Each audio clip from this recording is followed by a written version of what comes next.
Hi, everybody. Pastor Greg here on Friday, June 26th, coming to you a day later than usual. The past couple of days, I had need to travel out of state to officiate at the funeral of a friend from college. So I'm grateful for the opportunity to have shared that time with his family and friends and celebrating his life. Also appreciative for prayers of safe travel that a number have offered for me over these past couple of days. So back here in Pier and bringing you this update now on Friday. So with that, we look ahead to the weekend and are sharing together in unity as we have an ecumenical service in Griffin Park, emphasizing the essential unity that we have in the person and the grace of Jesus Christ. And as we have shared in recent weeks, that service is going to be at 9:30 at Griffin Park. It's near the North Shelter, the former location of the band shell. We're going to set up our praise team and other worship leaders at that location. We ask folks to bring your lawn chairs and spread out on the grass throughout that area just to the south of the shelter. And then we'll be able to be together and worship at an appropriate social distance. And it's going to be wonderful to be able to see each other as we've not been together in many months now.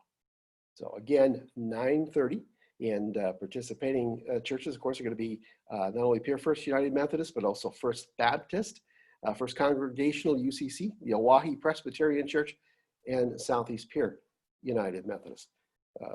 Pastor Lizette and Pastor Emily and I will be bringing the message that day, and we've got a variety of things that we're going to be doing together in prayer and in song to celebrate our unity in grace and in Jesus Christ.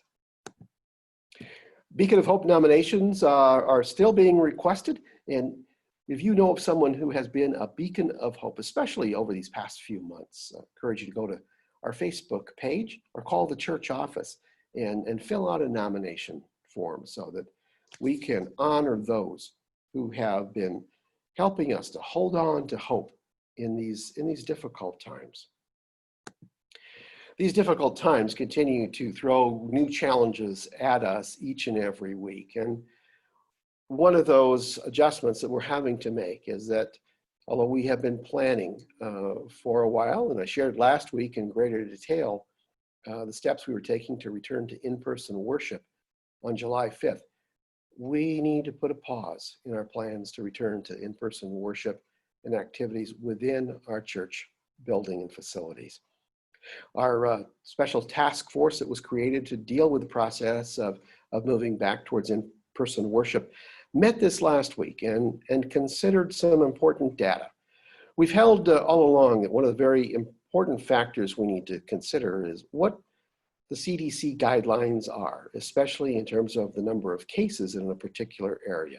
And as we look at the number of COVID-19 cases that have been identified in Hughes and Stanley County in recent days, we see that we're not in a clear and consistent pattern of decline.